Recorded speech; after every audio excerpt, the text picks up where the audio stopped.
Well, people. This is an interesting one, right? This is really fucking interesting because although I watched this short, I didn't understand a lick. Right? It was all French. There was no subtitles in on the screener, so it was interesting, right? And I did it because I'd already arranged a conversation with the director. So it's like, yo, I've got to try and watch this thing and try and work it out. The fact is 15 minutes, that's also playing a big part into it, you know? But the film is Transylvanie. I feel that's how you say it. Transylvanie. It is directed by Rodrigue Huart, who co-wrote it with David A. Cassan and Axel Würsten. It is produced by Lucy Vigler. Music is handled by the name for a band, man. Right? Cinematography is Julian Ramirez Herman. Marco Nuva edited the piece. Marion Perret was on casting. Production design is Nu Belquin and Gaston Potouche. Costume design is Elise Ledoux. We got hair and makeup is Louise Coudray. And our cast, well, people, we have got Eva Ua, played by Katell Varvat. Hugo is played by Lucien Le Ho. We have Gwen, played by Emma Gutier. Crespuli, played by Mary Lou Sample. Thomas is played by Theodore Laloux. And Karim is played by Dejac Hazan-Guéguin. Okay, so the gist of the story is Yua is a 10-year-old girl living in a high building in a quiet town. She's an odd, lonely child, and for good reason. She's convinced of being a vampire. Fascinated by Hugo, a 15-year-old, she dreams of turning him into a vampire too, so that she can overcome her loneliness. When Yua opens up to him, she gets bullied by teenagers from the neighborhood. Hurt in her body and soul, she's ready to act in the creepiest, sickest ways to prove her identity to the world. So yeah, that's the film. And as I said, right, it was all in French. There was no subtitles, but it opens up and it's very eerie, it's very haunting.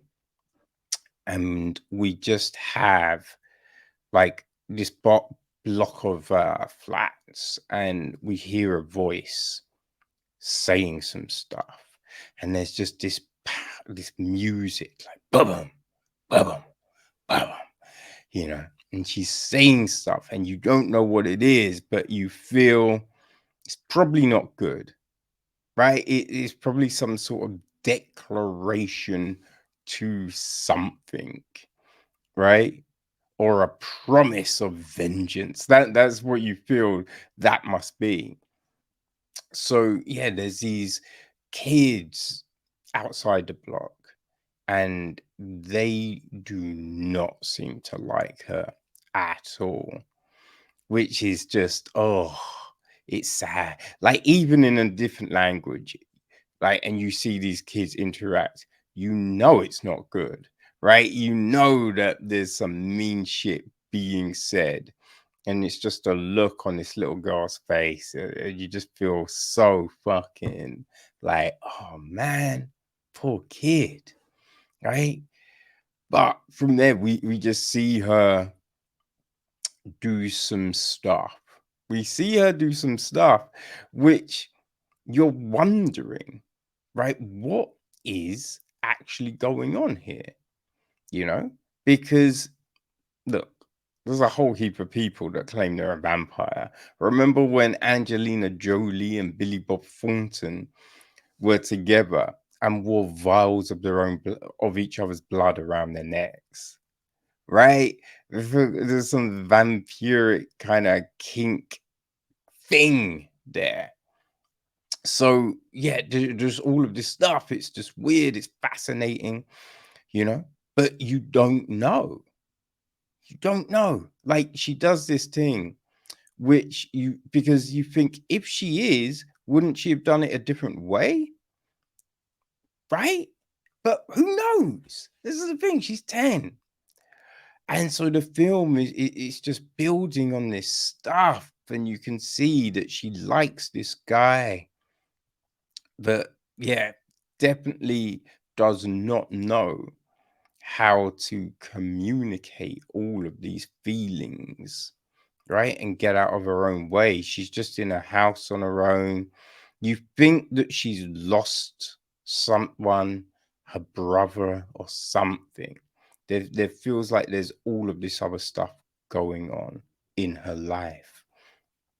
So then when the film ramps up to where it's like, yo, you are just what the fuck? Oh my god. Oh my god. It gets crazy. It gets crazy. But I'll say this. It gets crazy in a sense which is all plausible. That's the thing. It's all plausible. You'd be like, yeah, I mean that could happen, right? That could go down like that. Yeah. And again, although there's no comprehension of what is being said, like the actors are doing a very good job of, what I mean, giving you these different emotions, especially at the end. There's a bit at the end, and the camera is lingering, and you're just like, yo, shit. Like, man, that was great. And when you're looking at it, you're like, yeah, those would be the emotions, right? Because what would you be thinking? Like, fuck, but damn, right? So you're just like, whoa, what? This is, yeah. So we have these good performances, which definitely helped. You know what I mean? Fill in the blanks for me here. But the end is crazy. The end is crazy. You are like, yo, what next? What happens next? This, I don't know if this is a proof of concept, if like this might be getting a sequel, but you do want more, right? You do want more. So this is airing as part of the small gauge trauma short block, right? There's 10 different shorts playing in this block, all going down on the 2nd of August. So, yes, you will also get Alex's Machine, Ghosts, Puppet Man, um, bold road play, cover your art, cover your ears, incomplete. The Nolberto method, getaway, and stop dead. So yes, if this sounds like it's for you, mark it down. 2nd of August, people. 2nd of August, small gauge trauma, right? It will be it will be doing its thing. Um, and yeah, I enjoyed it. You know what I mean? I enjoyed it. So, Transylvanie, I think, is worth checking. And when you see it at the festival, there will be subtitles, right? Because these screeners, they're not always the complete finished thing. So unlike me, you will be able to really get the whole story. So there you go. 2nd of August, Transylvanie.